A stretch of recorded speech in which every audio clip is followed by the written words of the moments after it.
Hello friends, welcome to प्रतियोगिता दर्पण part 3। इस सेक्शन में मैं जो है कुछ अपॉइंटमेंट्स, कुछ prizes and some memorable points I will be discussing. तो इसको पूरी तरह से जानकारी लेने के लिए कृपया मेरे साथ लास्ट तक बना रहिए।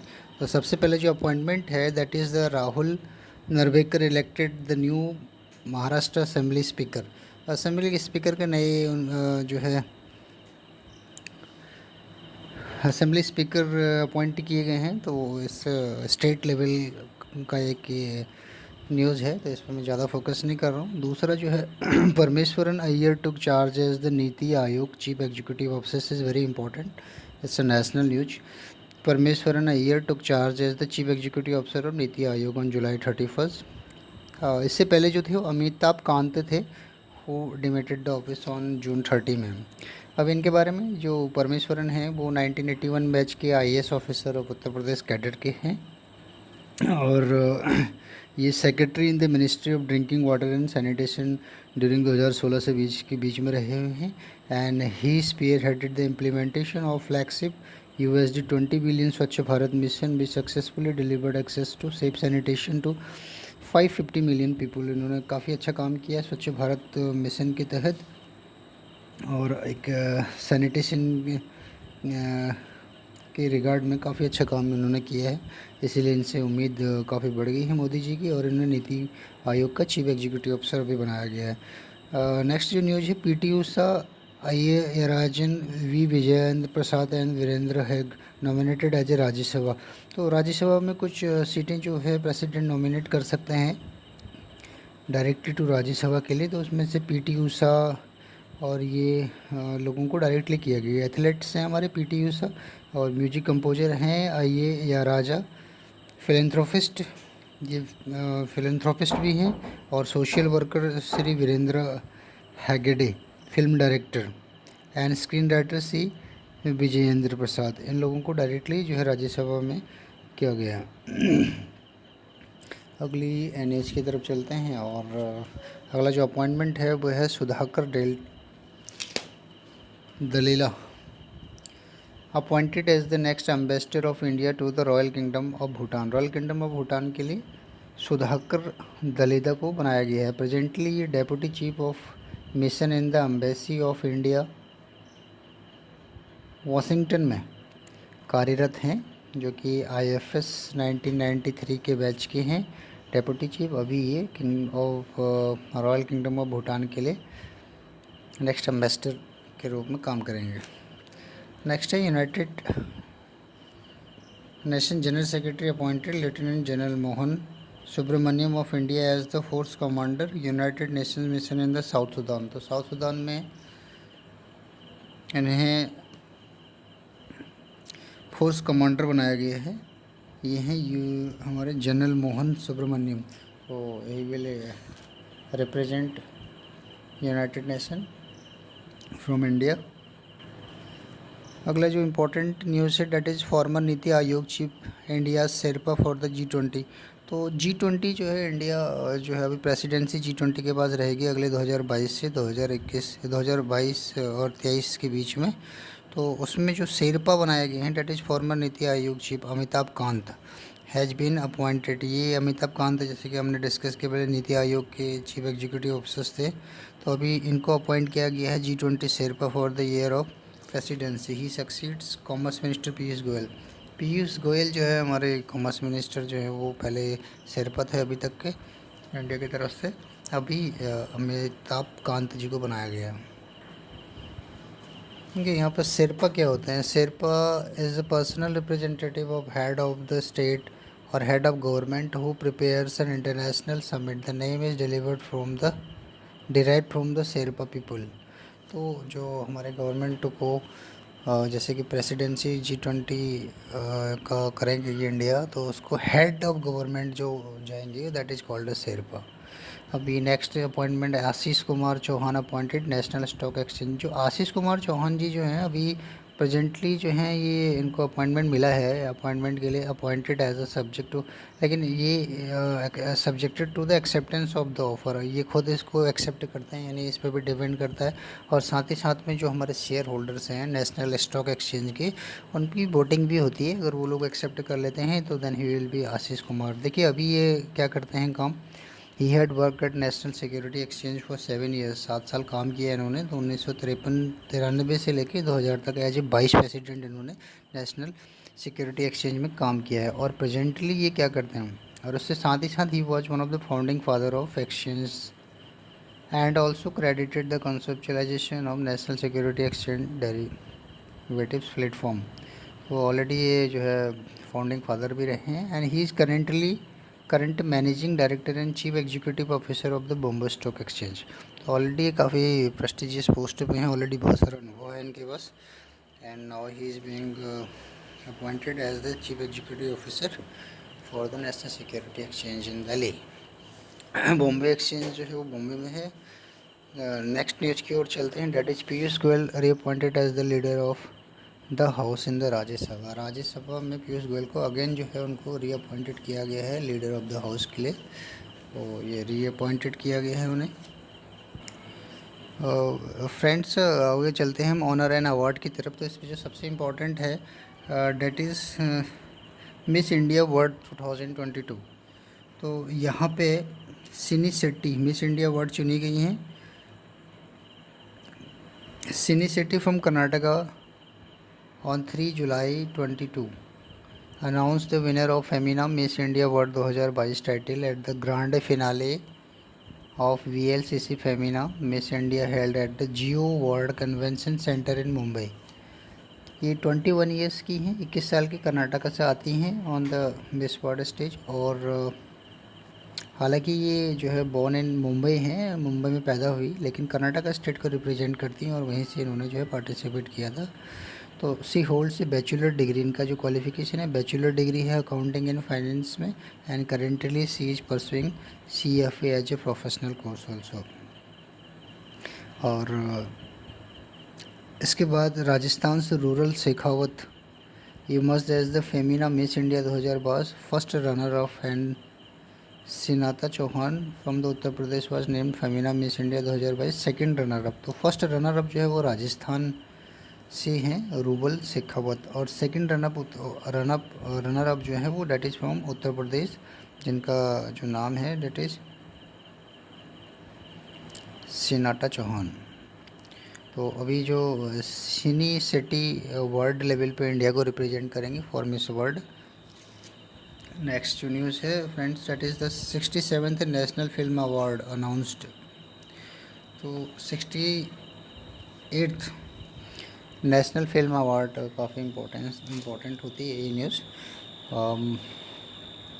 यहाँ पर जो विनर हैं उसमें हम कुछ मेन जो प्राइजेज हैं उसी के बारे में डिस्कस करूँगा। जैसे बेस्ट फीचर फिल्म जो हमें which is declared that is Soorarai Pottru, Tamil movie है सूराराई पुट्टू, डायरेक्टेड बाय सुधा कोंगारा। तो ये जो अवार्ड्स दिए गए हैं जुलाई 22 को अनाउंसमेंट हुआ है इनका। बेस्ट एक्टर है Suriya for the Soorarai, again Suriya best actor. And Ajay Devgn is also for Tanhaji the unsung warrior. ये हिंदी मूवी है और ये तमिल मूवी थी। सूराराई पुट्टू के लिए सूर्या जी को मिला है। बेस्ट एक्ट्रेस अगर देखा जाए तो इनका अवार्ड जाता है Aparna Balamurali for Soorarai Pottru, Tamil movie है अगेन। बेस्ट डायरेक्शन में Sachidanandan KR for AK Ayyappanum Koshiyum, Malayalam movie है। तो ये सच्चिदानंद KR को इसका बेस्ट जाता है। बेस्ट सपोर्टिंग एक्टर में बीजू मेनन फॉर AK अय्यप्पनम कोसियुम, ये भी मलयालम मूवी के लिए।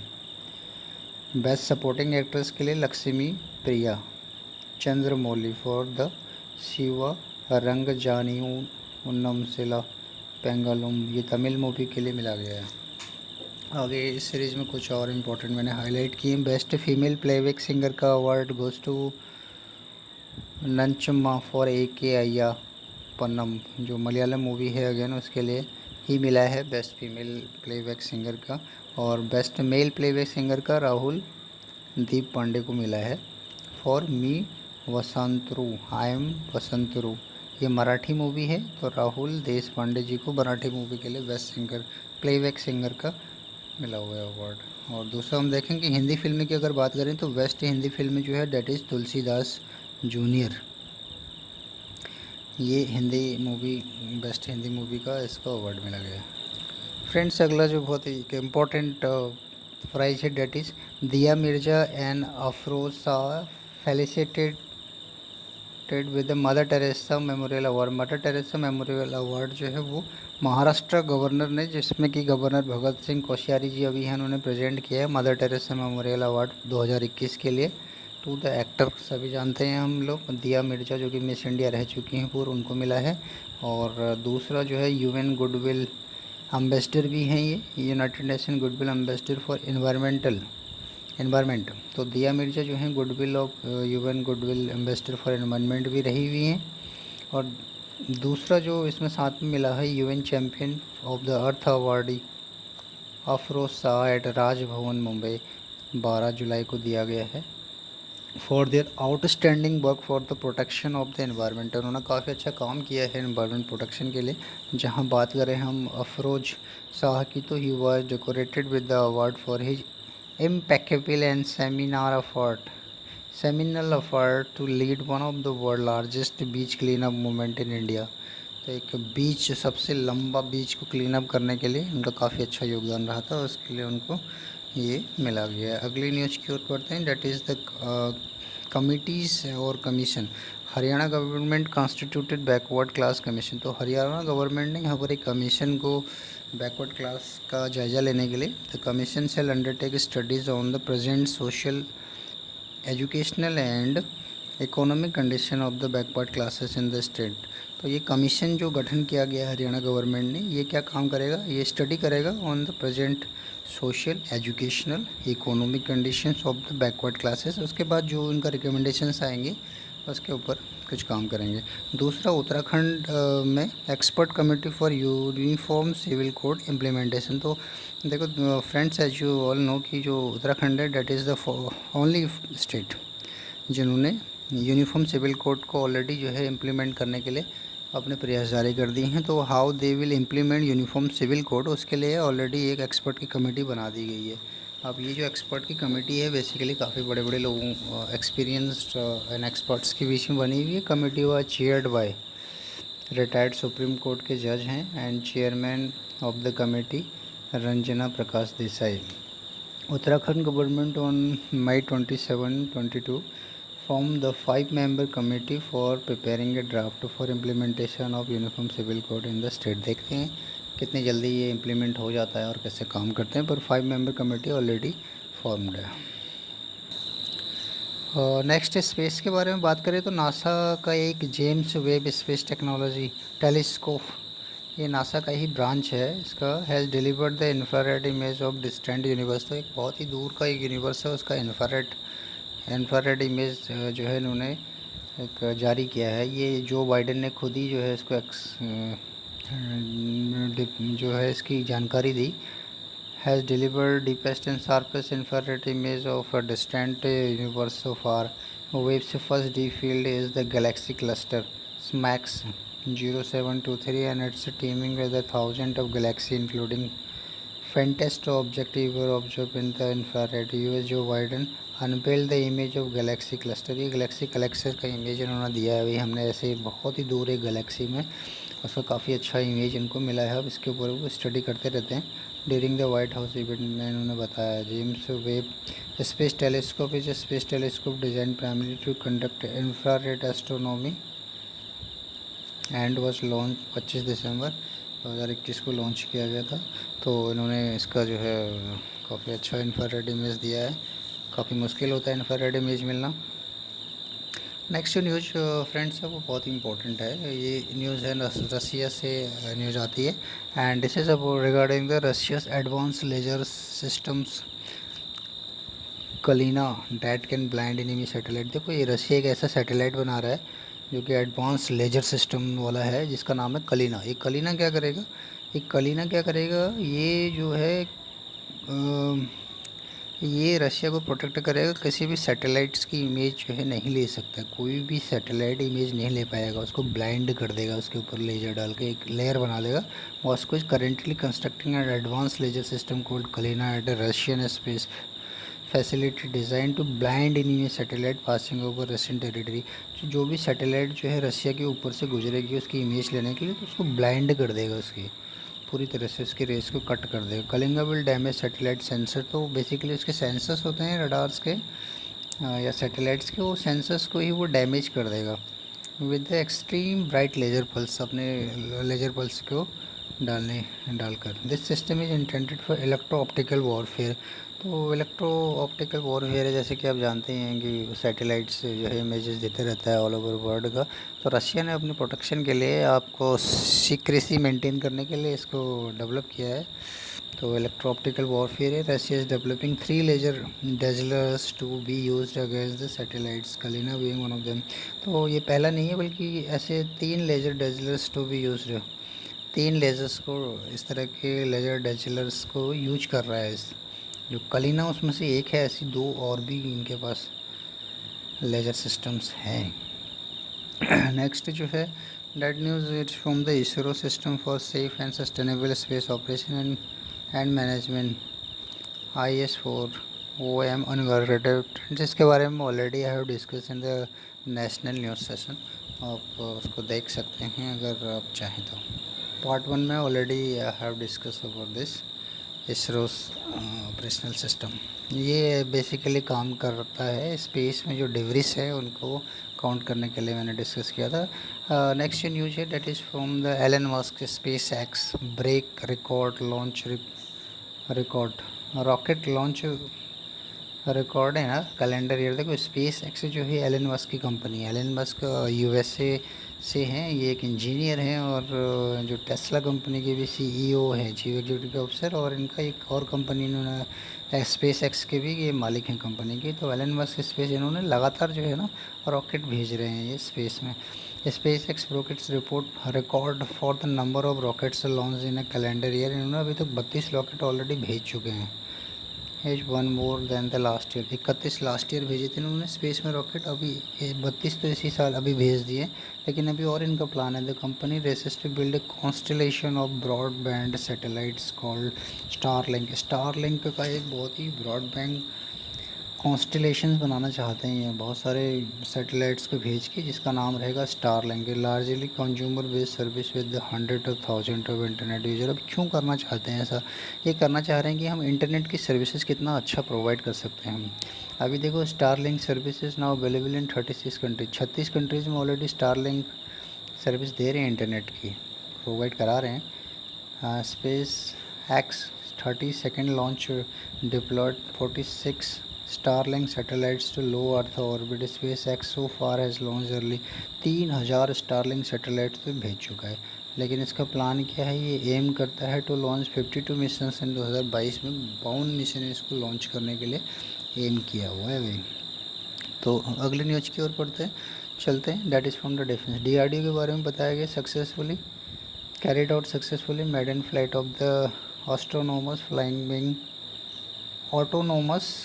Flying wing technology demonstrator. देखो इसरो ने क्या किया है, फ्लाइंग विंग टेक्नोलॉजी डेमोस्ट्रेटर को एक तरह का UAV इन्होंने बनाया है, अनमैन्ड व्हीकल बनाया है, एरियल व्हीकल बनाया है, जिसमें कि एक तरह का एयरक्राफ्ट है, सक्सेसफुली लॉन्च किया है। एक टेक्नोलॉजी है जो कि फ्लाइंग विंग टेक्नोलॉजी है, जिसमें जो हमारे एयरक्राफ्ट होते हैं, एक तो ये ऑटोनॉमी है, इसमें कोई पायलट की ज़रूरत नहीं है। सक्सेसफुली इन्होंने टेक ऑफ किया और लैंडिंग किया, तो उसको पायलट लेस एयरक्राफ्ट एक तरह का UAV की तरह है। दूसरा क्या है इसमें जो स्पेसिटी है, that is wing technology flying wing technology demonstration. Flying wing से मतलब है कि केवल जो विंग की शेप में ही एक ये जो जहाज़ रहता है, इनका जहाज़ रहेगा, वो विंग की शेप में रहेगा, उसमें बाकी कुछ भी नहीं रहेगा, सब कुछ विंग की शेप में ही रहेगा। फ्लाई करेगा बिना पायलट के, और उसको फ्यूचर में अगर देखा जाए तो इस टेक्नोलॉजी काफ़ी यूज होगा। एज ए UAV भी यूज कर सकते हैं, फाइटर UAV भी यूज कर सकते हैं। तो flying wing technology demonstration were carried out successfully bye defence research and development. ये इसका एक खासियत है कि पूरी पूरी तरह से ये हमारा इंडिजीनियस है। इंडिजीनियस जो है ये बनाया गया है। Unmanned aerial vehicle design and developed by aeronautical development establishment ADE, जो कि DRDO बेंगलोर DRDO की ब्रांच है, एक प्रीमियर रिसर्च ब्रांच है, research laboratory DRDO। Powered by a small turbofan engine, एक टर्बोफैन इंजन लगाया गया है इसमें। Airframe, undercarriage and entire control, flight control avionic systems used for the aircraft developed indigenously. देखो India के पास अपना जहाज़, कई सारे जहाज़ का रिपेयर तो करते हैं, मेंटेनेंस अच्छी होती है, पर इनके पास कुछ ना कुछ चीज़ें रह जाती हैं। HAL भी बनाती है, पर सम टाइम एयरफ्रेम नहीं मिलता है, कभी इंजन नहीं मिलेगा, फ्लाइंग कंट्रोल्स नहीं रहेगा, रडार्स नहीं रहेंगे। बट ये इसकी स्पेशलिटी है कि इस जहाज़ में इन्होंने एयरफ्रेम में अंडर कैरेज टायर्स वगैरह जो लगे रहते हैं, डोर के सिस्टम को अंडर कैरेज बोलते हैं। एयरफ्रेम पूरी बॉडी हो जाती है जहाज़ की, और इंटर फ्लाइट कंट्रोल जो है वो इसमें कैसे रडार वगैरह सिस्टम को, एवियोनिक्स और फ्लाइट कंट्रोल जो मतलब जैसे हम आगे पीछे ऊपर नीचे जहाज़ जाता है उसके लिए। और एवियोनिक सिस्टम्स के का मतलब हो गया कि हमारे जो रडार है, नेविगेशन वगैरह, ये सब कुछ इंडिजीनियसली बनाया। तो it's a great achievement for the DRDO in India. Flight marks a major milestone in terms of providing critical technology towards the development of future unmanned aircraft, and significant step towards the self-reliance in such strategic defense technology. That's a very good achievement for India. Next is submarine INS Sindhu ध्वज decommissioned. Already I discussed, Sindhu ध्वज को decommission कर दिया गया है India के द्वारा। और दूसरा एक यहाँ पे राजनाथ सिंह हमारे डिफेंस मिनिस्टर ने जो है वो P-17A स्टील्थ फ्रिगेट का जो है हमारा एक दूनागिरी को लॉन्च किया है। ये भी मैं नेशनल न्यूज़ में कवर अप कर चुका हूँ। तो if you are interested please go to the part 1 पर। पार्ट 1 को रिवीजन एक बार देख लीजिएगा। अभी एक इम्पॉर्टेंट मिलिट्री एक्सरसाइज है जिसको मैंने लास्ट पार्ट 2 में भी डिस्कस किया था, रिम ऑफ पैसिफिक। ये US लेड बाइनियल, साल में 2 बार होता है। ये नेवी की एक्सरसाइज है, US इसको लीड करता है। तो ये एक्सरसाइज 28th एडिशन इसका हुआ है। तो बहुत सारी कंट्रीज़ हैं, इंडिया ने भी पार्टिसिपेट इसमें किया था। तो ये major countries US, Australia, UK, Germany, Netherland, France, Canada, China, Chile, ये बहुत सारी कंट्रीज़ इसमें हैं। तो ये चीज़ है। नेक्स्ट जो एक इम्पॉर्टेंट न्यूज़ है that is regarding the green energy. Green energy में देखिए, ग्रीन एनर्जी में क्या अचीवमेंट इंडिया ने किया है। Ramagundam floating solar PV project was declared on commercial. देखो ये जो Ramagundam floating PV solar project है ना, ये बना हुआ पूरी तरह से फ्लोटिंग है। सोलर पैनल्स लगा रखे हैं पानी के ऊपर लगा रखे हैं सोलर पैनल, तो ज़मीन बचा दिया गया है। और ये national thermal power corporation NTPC ने इसको कमीशन करके कमर्शियल का लाइसेंस दे दिया है। Largest floating solar power project on July, 100 megawatt floating solar power है। इतना 100 मेगावाट का ये कैपेसिटी का है। इसे अपने आप में बहुत ही एक अच्छा अचीवमेंट है। ये काफ़ी एनवायरनमेंट फ्रेंडली तो है ही। नेक्स्ट हम चलेंगे कॉन्फ्रेंसेस एंड मीटिंग में। ऑलरेडी फ्रेंड्स मैं डिस्कस कर चुका था कि G20 फॉरेन मिनिस्टर्स मीटिंग हुई थी बाली, जो इंडोनेशिया में। तो वो ऑलरेडी पार्ट 2 में इंटरनेशनल अफेयर्स में, जो इंटरनेशनल न्यूज़ में इसकी बात हुई थी कि G20 फॉरेन मिनिस्टर्स की मीटिंग जो है बाली में हुई थी, जिसमें हमारे foreign external affair minister S Jaishankar ने पार्टिसिपेट किया था। और दूसरा जो है वो फर्स्ट ये जो है डिजिटली इसको जो है वर्चुअल मीटिंग है। I2U2 का मतलब होता है India, Israel, USA and UAE। यहाँ पर भी एक इम्पॉर्टेंट न्यूज़ जो मैंने डिस्कस किया था कि UAE ने जो है वो हमारे फूड पार्क्स हैं इंडिया के, मेगा फूड पार्क्स में इन्वेस्टमेंट, काफ़ी एक बड़ी राशि इन्वेस्टमेंट किया था। तो ये 2 कॉन्फ्रेंसेस जो हैं इस बीच जुलाई मंथ में हुई थी। अभी नेक्स्ट चलते हैं वाइल्ड लाइफ में क्या बोलता है प्रतियोगिता दर्पण की। इंडिया एंड नामीबिया, जो कि साउथ अफ्रीकन कंट्री है, sign memorandum of understanding to reintroduce African cheetahs in India. देखो इंडिया में अफ्रीकन चीता को भी लेके आना चाहते हैं, और इसके लिए ऑलरेडी जो है ये बात हो चुकी है, memorandum of understanding already sign हो चुकी है। और ये देखिए, environment ministry in collaboration with the wildlife institute of India and national tiger conservation authority has identified, already identify कर दिया है उन्होंने कुनू नेशनल पार्क इन मध्य प्रदेश। तो मध्य प्रदेश में कुनू नेशनल पार्क है जहाँ पर इनको लेके आया जाएगा for reintroduction of cheetah, where the first 8 cheetah are expected to be translocated from Africa. तो अफ्रीका से मध्य प्रदेश के कुनू नेशनल पार्क में 8 चीता जो है लेके आए जाएंगे, वहाँ पर उनको री इंट्रोडक्शन होगा। बाकी आर्कियोलॉजिकल में सनती एक एंशियंट बुद्धिस्ट साइट है, इसको कंजर्व कर दिया गया है, कंजर्वेशन के लिए रखा है इसको। और एक और इन्होंने 1.4 मिलियन ईयर्स जोबोन का डिस्कवरी किया है। तो इसके ऊपर तो अभी काम चलेगा, ये कौन सा क्रिएचर निकल के आता है, डेट इज़ अभी उसके कुछ खास अभी नहीं है, पर काम चल रहा है उसमें। देखो ये मेडिसिन के फील्ड में DCGI approved India's first QHPV vaccine to treat cervical cancer. Cervical cancer जो है बेसिकली गायनो से रिलेटेड है, गर्भ से रिलेटेड है। तो सर्विकल कैंसर का सब बहुत ही बड़ा प्रॉब्लम इंडिया में ही नहीं पूरे विश्व में जो है वो काफ़ी बड़ा है। तो इसके लिए drug controller general of India on 12 July granted market authorisation to serum institute of India to manufacturing indigenously developed India's first quadrivalent human papilloma virus vaccine against the cervical cancer. तो इन्होंने वायरल वैक्सीन बना चुके हैं। देखिए India के अंदर जो हमारे सीरम इंस्टीट्यूट ऑफ इंडिया है ना पुणे आदि जिन्होंने जो है कोरोना की भी जो वैक्सीन कोविशील्ड बनाई थी, उन्होंने अगेन एक वैक्सीन बना दी सर्विकल कैंसर्स के अगेंस्ट में। तो ये वैक्सीन बन चुकी है, बहुत बड़ा कामयाबी है इंडिया के लिए। Serum institute of India chief executive officer आदर पुणेवाला, ये बहुत अच्छा काम कर रहे हैं। Adar Poonawalla Twitter to make a announcement, तो उन्होंने अनाउंसमेंट बनाया for the first time they will be an Indian HPV vaccine to treat cervical cancer in women that is both affordable and accessible. We look forward to launch it attend this year. तो इस साल के last तक ये launch कर दिया जाएगा, already permission दे दी है drug controller general of India ने। Cervical cancer in India ranks as the second most frequent cancer among the women between 15 से 44 साल के बीच की जो लेडीज़ हैं, इसमें सेकंड नंबर पे सबसे बड़ा ये कैंसर का प्रॉब्लम है। तो ये बहुत बड़ी एक अचीवमेंट है इंडिया के लिए। जल्दी से हम अगली न्यूज़ की ओर पढ़ेंगे जो कि साइंस एंड टेक्नोलॉजी से है। साइंस एंड टेक्नोलॉजी का जो अगला है ये ICMR से related. ICMR Indian council of medical research. तो इन्होंने क्या किया है, डेंगू वाले जो मच्छर होते हैं उनसे बचने के लिए एक bacteria infected mosquitoes to control dengue develop किया है। एक तरह का एक मॉस्किटो इन्होंने बनाया है रिसर्च करके, जो कि बाकी मॉस्किटोज़ में जो डेंगू के जो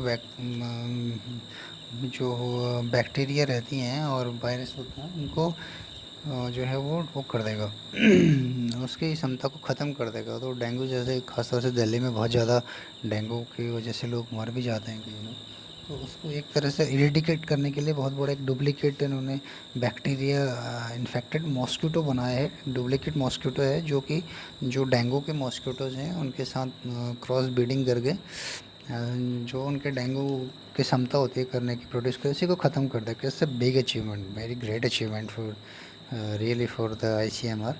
तो अभी नेक्स्ट हम चलते हैं। इस तरह से scientist cloned mouse from the frozen dry skin. ये जापान की जो scientist from the Japan university of Yamanashi produce the first ever cloned mice from the freeze dried skin cell. जो ड्राई स्किन सेल होती है वहाँ से उन्होंने चूहे बना दिए हैं उसकी हेल्प से। तो एक अपने आप में एक बड़ा है ये रिसर्च। प्रोड्यूस 74 क्लोन्स बनाए हैं उनके। फर्स्ट क्लोन माउस नेम दोरामी उसका नाम रखा है, जो पहला क्लोन बनाया है माउस का, चूहे का, after the popular kids cartoon show Doraemon एक बहुत पॉपुलर किड्स शो है, उसके नाम से उन्होंने रख दिया है। अगला जो न्यूज़ है वो है MIT, एक बहुत बड़ा इंस्टीट्यूट है अमेरिका का। उसके साइंटिस्ट प्रपोज करते हैं कि space bubbles to deflect solar radiation. देखो सोलर रेडिएशन की वजह से अभी खासतौर से एनवायरनमेंट में जो प्रॉब्लम आ रही है, that is the global warming.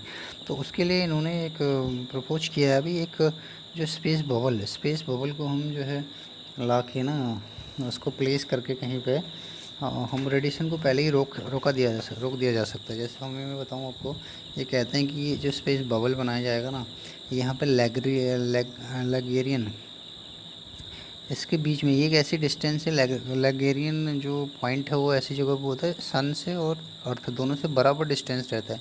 तो इसकी ग्रेविटी जो है ना दोनों की साइड से बराबर अट्रैक्शन रहेगा, तो ये यहीं पर रह जाएगा, ये बबल बनाया जाएगा यहाँ पे, इसको स्पेस में छोड़ दिया जाएगा इतने ऊपर।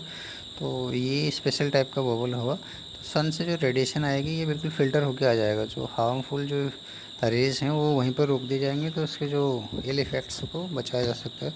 तो ये बोलते हैं कि they have tested bubble in outer space conditions and that could be one of the most efficient silicon thin film structure for the deflecting solar radiation. तो ये सिलिकॉन थिन फिल्म से बना हुआ है। Basic idea requires sending the bubble to the L1 Lagrangian point, उसी point को कहते हैं। This is the location directly between the earth and the sun where gravity from both our star and earth and the sun where gravity from both our star and our planet cancels out each. As such a space bubble would theoretically be able to just float without much pull down in either body. वो बीच में रहेगा और कुछ उसमें से जो है पूरा फिल्टर कर देगा, आने नहीं देगा रेडिएशन को। ये बड़ा एक अगली जो न्यूज़ है वो भी एक कुछ अलग सी न्यूज़ है। ये बोल रहा है कि India first and birds 10th unique EMM negative blood group found in India. देखो हम सब जानते हैं कि जैसे जो है ब्लड ग्रुप जो होते हैं ABO होता है और AB, 4 तरह के ब्लड ग्रुप होते हैं। लेकिन general there are 4 type of blood group in the human body, लेकिन ये अलग तरह का ब्लड ग्रुप इनके अलावा भी कुछ लोगों में पाया गया है ब्लड ग्रुप जो कि इन कैटेगरी में मिलता ही नहीं है, जिसको बोलते हैं EMM। तो ऐसे ही इंडिया के अंदर ना ये ब्लड ग्रुप वाला एक आदमी पाया गया है। तो ये क्या है, देर आर ऑल्सो, अब ये जो ब्लड ग्रुप होते हैं इनके अंदर एक्चुअली 375 टाइप ऑफ एंटीजीन्स होते हैं in which EMM is high. People we EMM negative blood group can neither donate nor their blood to anyone और दे कैन एक्वायर इट। अब ये जो जिसके अंदर EMM होता है ना वो जो है ना किसी को ब्लड दे सकता है ना ले सकता है। तो EMM antigens or antibodies that develop naturally in the human body. तो ये ऐसा कहा गया, किसको मिला ये 65-year-old man from Gujarat has been identified with the EMM negative blood group which can not be categorise into the existing groups of ABO and AB। तो इन group में से किसी में कैटेगराइज नहीं किया जा सकता। ये गुजरात के 65 ईयर्स के हैं, इनके अंदर ये मिला है। अभी नेक्स्ट देखें, Chinese scientist make robot fish to eat microplastics in the polluted ocean. देखो चाइना क्या कर रहा है, ओशियन के अंदर जो पॉल्यूशन है, ठीक है, ओशियन के अंदर जो पॉल्यूशन हैं उनको उनको क्लीन करने के लिए उन्होंने एक रोबोट बनाया है, रोबोट बना है फिश का। वो फिश क्या करेगा, ओशियन के अंदर छोड़ दिया जाएगा और वहाँ पर जितने भी माइक्रो प्लास्टिक्स हैं उनको खा लेगा, तो जिससे कि पॉल्यूशन कम होगा। अब ये खतरा भी हो सकता है कि इस रोबोट को मछलियाँ खा जाएँ, लेकिन इस मछली को खाएंगे तो उनको कोई नुकसान नहीं होगा, क्योंकि ये जो जिस मटेरियल का बना हुआ है ना उससे कोई नुकसान नहीं होगा और वो मछलियों को डाइजेस्ट हो जाएंगे। तो ये भी एक बड़ा अचीवमेंट है उस सीन को, एक नया टेक्नोलॉजी इनोवेशंस है। चलो देखें, Google brings street view on the Google map. अब ये गूगल एक नया एप्लीकेशन लेके आया है जिसमें कि स्ट्रीट व्यू देखा जाएगा, बहुत क्लियरली क्लोज जाके ये देख सकता है, मैप ले सकता है। लेकिन ये जो है इसके अंदर इसने 2 पार्टनर इंडिया के भी लिए हैं, जिसमें पहला पार्टनर है मैपिंग सॉल्यूशंस प्रोवाइडर जीनीसिस इंटरनेशनल और दूसरा है टेक महिंद्रा। 2 पार्टनर जो है इंडियन हैं। और ये जो है street view allows user to view panoramic and the street level 360 degree view देख सकते हैं ऑफ द पर्टिकुलर प्लेस। पर ये जो है ना अभी बेंगलुरु में ऑलरेडी स्टार्ट हो चुका है, स्टार्टिंग विद बेंगलुरु। तो बेंगलुरु में अभी शुरू हो रहा है और इंडिया के अंदर 10 कंट्रीज, तो 10 सिटी है ना, 10 सिटी 10 सिटीज़ जो है टू स्टार्ट। इसमें दिल्ली, मुंबई, बेंगलुरु, चेन्नई, हैदराबाद, पुणे, नासिक, अहमदाबाद, बड़ोदरा एंड अमृतसर आता है। और इसके बाद 50 more cities are going to be added to the list by the end of this year. इस साल के अंत तक 50 और सिटीज़ आ जाएंगी। तो ये एक इनका नया एप्लीकेशन है बड़ा। Next friends, deposits of uranium found in Rajasthan. देखो ये बहुत बड़ा न्यूज़ है, बहुत बड़ा न्यूज़ है। यूरेनियम फाउंड इन राजस्थान, सिक्कर एक ज़िला है राजस्थान में। देखो Rohail of Khandela tehsil of Sikar district में यूरेनियम मिला है। तो ये बहुत बड़ी बात है, यूरेनियम इंडिया के अंदर इतनी बड़ी मात्रा में मिला है। According to the preliminary estimates about 12 million tonne of uranium reserves are expect. 12 million tonne uranium मिलना अपने आप में एक बहुत बड़ा बहुत महंगा। और इसका जो यूज होता है uranium, that is clean energy, जो हम न्यूक्लियर एनर्जी बनाते हैं उसके लिए यूज होता है। तो इंडिया के अंदर बहुत कम है ये, अगर ये मिल जाता है तो बहुत बड़ी बात है। स्टेट गवर्नमेंट ऑफ राजस्थान है issued a letter of intent of mining lease to uranium corporation of India for the mining of uranium oil. तो ऑलरेडी इन्होंने यूरेनियम ऑयल को फूड, ये जो mining lease to uranium corporation को दे चुके हैं स्टेट गवर्नमेंट राजस्थान की, यूरेनियम कॉरपोरेशन ऑफ इंडिया को, फॉर माइनिंग ऑफ यूरेनियम और निकालने के लिए, उसके अयस्क निकालने के ऑलरेडी दे चुका है। तो इस पर काम चल रहा है। देखो क्या होता है। Uranium is considered one of the rarest mineral in the world and a valuable mineral for nuclear power. Uranium is being evacuated India at, अभी जो है जदुगोड़ा, जो कि हमारा संगभूम डिस्ट्रिक्ट में झारखंड में पाया जाता है और आंध्र प्रदेश में भी है। दो जगह मिलता है केवल, आंध्र प्रदेश और झारखंड में। About 2/3 of the world production of uranium from mines is from, कहाँ है सबसे ज़्यादा, कहाँ है यूरेनियम, कहाँ है? कजाकिस्तान में है, कनाडा में है और ऑस्ट्रेलिया में। 2/3 का मतलब कितना होता है? बहुत ज़्यादा होता है 2/3 का मतलब। 2/3 का मतलब अराउंड 65% जो है वो अकेले दो कंट्रीज, अकेले कजाकिस्तान, कनाडा और ऑस्ट्रेलिया, तीन जगह मिला के 65%, और बाकी सारी दुनिया में अकेले इतने में लेते हैं। तो ये यूरेनियम का प्रोडक्शन इंडिया में 2020-21 में इतना हुआ था ये सब। तो देखो नेक्स्ट न्यूज़ की ओर चलते हैं, और यह है places in the news. Place जो हमारी न्यूज़ में है ना, एक तो यह है कि India's first animal health summit 2022 held in new Delhi. सबसे पहली बार जो है ना एनिमल हेल्थ के बारे में एक समिट हुआ है इंडिया में। तो ये ऑर्गेनाइज़ किया गया है Indian chamber of food and agriculture की तरफ से, in collaboration with the Agricultural Today group, to highlight the significance of the animal health towards the broader objective of the India country's food and nutrition security, rural income and prosperity and overall economic development। भाई अभी इन्होंने ध्यान दिया है animal के ऊपर भी, जोर दे रहे हैं भाई। अगर देखा जाए तो डायरेक्टली इनडायरेक्टली कहीं ना कहीं जो है ये बहुत इफेक्ट करेगा, चाहे इन्वायरमेंट को हो या एम्प्लॉयमेंट के लिए हो, एग्रीकल्चर हो, तो हर जगह ये जो है is going to be affected animals हैं।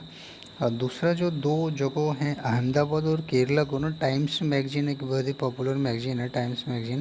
तो Ahmedabad and Kerala on times magazine list of world greatest place 2022 की, जो ग्रेटेस्ट प्लेसेस की जो वर्ल्ड्स ग्रेटेस्ट प्लेस की लिस्ट निकली है उसमें इनका स्थान दिया गया। बोला गया कि अहमदाबाद और केरला जो है, केरला को तो इन्होंने बोल दिया God's own country, God's own country बोला जाता है केरला को। Ahmedabad city in the Gujarat में है, अहमदाबाद गुजरात सिटी में है। And the state of Kerala has been listed by Time Magazine among the 50 extraordinary destinations to explore। 50 extraordinary cities में से हमारे कंट्री में दो जगहों का नाम इसमें आया है। List of the world greatest place 2022। Time describes Kerala as one of the India's most beautiful state. Kerala को मोस्ट ब्यूटीफुल स्टेट बोला जा रहा है। विद स्पेक्युलर बीचेज हैं वहाँ पर बहुत सारे, plus backwaters, temples and palaces. Kerala is rightly known as God's own country. तो अच्छी बात है भाई। फ्रेंड्स, स्पोर्ट्स को जल्दी से हम एक ब्रीफली देखते हैं कि क्रिकेट में क्या हुआ है। जुलाई में क्रिकेट में इंडिया विंस ओडीआई। इंग्लैंड के खिलाफ जो ओडीआई चल रहा था, वनडे सीरीज़ चल रही थी, जो कि इंडिया ने जीत लिया, 2-1 से जीत लिया। ठीक है, तो ये इंग्लैंड में चल रहा था, मैनचेस्टर इंग्लैंड में हुआ है ये, एमिरेट्स ओल्ड ट्रांसपोर्ट में हुआ है। तो दूसरा जो है T20 मैचेस की भी सीरीज़ चल रही थी इंग्लैंड में ही, उसको भी इंडिया ने जो है T20 सीरीज़ जो जीत लिया, जो भी इंग्लैंड में हुआ था। और दूसरा जो इम्पोर्टेंट चीज़ जो आ रही है अभी वो ये है कि ICC announces first list of world women's mega cricket event until 2027। 2027 तक के जितने भी मेगा इवेंट्स होंगे ना, आईसीसी ने इसको डिक्लेयर कर दिया कि कौन होस्ट करेगा। तो India chosen host of ICC women's ODI world cup 2025 में जो वुमेन्स वर्ल्ड कप होगा वो इंडिया को मिला है भाई। ठीक है, तो 2025 में इंडिया को करना है, ये इसका मेन इसका है। एक तीसरा मैच खेला गया था ओडीआई वेस्ट इंडीज़ के बीच में, तो इसमें भी इंडिया ने जो है 3-0 से विन हासिल किया है। और उसके बाद हॉकी में अगर हम देखें तो हॉकी का 15th FIH women's hockey world cup 2022 हुआ था, जिसमें कि नीदरलैंड फर्स्ट प्राइज इसने जीता है, फर्स्ट आया है। 15th edition of FIH women's hockey world cup was successfully organise in Spain. ये ऑर्गेनाइज हुआ था स्पेन एंड नीदरलैंड्स में जुलाई में। फीचरिंग टोटल 16 टीम्स टोटल आई थी global in the 4 pool. Total 44 matches यहाँ पे हुए थे, तो उसमें नीदरलैंड जो है वो जीत गई। आगे चलते हैं हम विंबलडन टेनिस में विंबलडन कप 2022 हुआ है, जिसमें नोविक जोकोविक एंड एलिना रेवेनी टेक्स सिंगल टाइटल्स उनको मिल गया। और वो हम देख सकते हैं यहाँ पे जो नोवेक जोकोविक्स तो ऑलरेडी ग्रांड स्लैम में जीतते रहते हैं सिंगल, इतने सारे रिकॉर्ड्स उनके नाम पे हैं। ऑस्ट्रेलियन ओपन हो या French open, Wimbledon, US open, तो बहुत सारे अनगिनत इनके रिकॉर्ड्स इनके नाम पे आप देख सकते हैं कितने सारे हैं। तो इसी में अगर हम देखें एक झलक विंबलडन के बारे में देखें तो विंबलडन में मैन सिंगल में नोवेक जोकोविक जो कि सर्बिया से आते हैं वो जीते थे, और वुमेन सिंगल में एलिना रेवकीना कजाकिस्तान की हैं वो जीती हैं। बाकी ये men's double, women's double, mix double, ये अगर आपको इनमें इंटरेस्टेड हो तो you can take a screenshot of this and you can read, पढ़ सकते हैं पूरा। चेस के बारे में बात करेंगे, चेस बहुत इंपॉर्टेंट है। यहाँ पे हमारे एक इंडियन जो प्लेयर हैं R Praggnanandhaa wins Paracin open as chess title, तो सेकंड सीटेड यंग इंडियन, तो इंडिया की बहुत ही यंग है, 17 ईयर्स केवल इनकी एज है अभी। आर प्रगानंदन है won the Pacific open as chess tournament 2022 in Serbia, जुलाई 22 में सर्बिया में जो खेला गया था इसमें ये जीत चुके हैं। बैडमिंटन की बात करें तो सिंगापुर ओपन हुआ था जिसमें कि पीवी संधू ने वुमेन्स सिंगल टाइटल अपने नाम किया। फिर मलेशियन ओपन हुआ 2022 में, और मलेशियन ओपन में जो है ओलंपिक चैम्पियन बेट्रोल अलेक्जेंडर ऑफ डेनमार्क ये जीती हैं।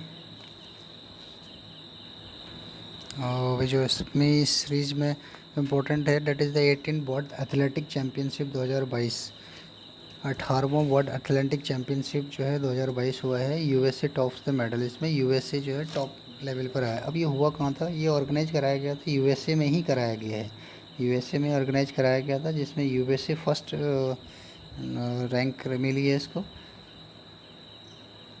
इसमें 2000 एथलीट्स आए थे, 200 नेशंस ने पार्टिसिपेट किया था और टोटल 49 स्पोर्ट्स इवेंट्स हुए थे इसमें। तो hosted by the USA emerges the overall champion, अब उसको with the 10 medal overall finish second. ये कौन है, सेकंड नंबर पे जो आई थी that was Ethiopia and third पे जमाइका, ये तीन है। यहाँ पर हमें देखने वाली बात यह है कि नीरज चोपड़ा, जो कि हमारे नीरज चोपड़ा विन थे सिल्वर, इन्होंने सिल्वर मेडल मिला है अगेन जेवलिन में, जेवलिन थ्रो में सिल्वर मेडल मिला। Champions Neeraj Chopra won the men's javelin silver at the world athletics. इन्होंने कितना रिकॉर्ड बनाया है इस बार, 88.13 मीटर इन द फाइनल, इतना इन्होंने जो है लंबा फेंका। इंडिया के बारे में अगर हम बात करें तो देखिए अब इंडिया ने जो है सेंट ग्रुप ऑफ 22 एथलीट्स को भेजा था, 18 मैन थे उसमें, 4 वुमेन थे। India finished at the 33rd spot in championship, 33वां नंबर जो है इंडिया का रहा इसमें। अभी 19 वर्ल्ड एथलेटिक चैम्पियनशिप जो खेला जाएगा वो 2023 में खेला जाएगा, schedule to be held in Budapest Hungary in August next year.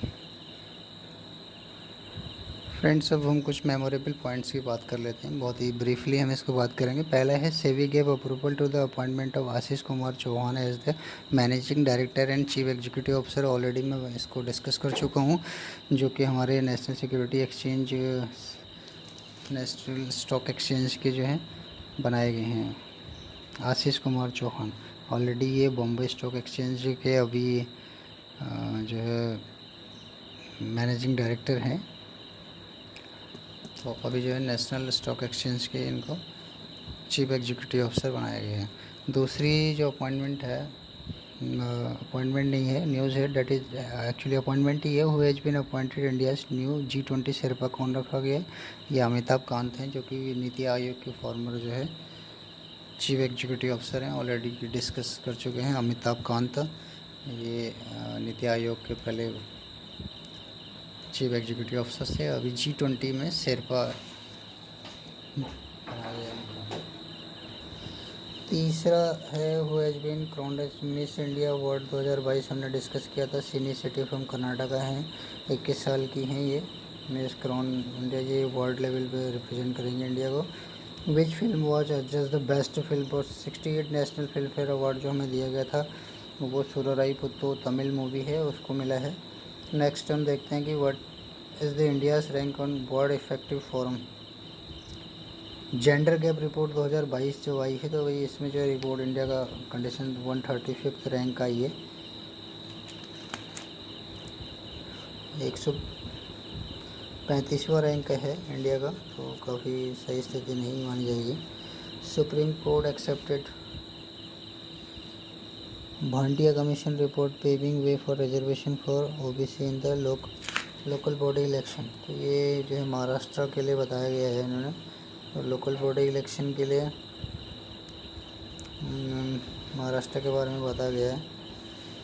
उसके बाद central government constituted committee on the minimum support price chair by government ने, सेंट्रल गवर्नमेंट ने जो है मिनिमम सपोर्ट प्राइस के लिए एक ऑलरेडी कॉन्स्टिट्यूट कमेटी बना दी है, जिसका जो चेयरमैन रहेंगे वो संजय अग्रवाल रहेंगे।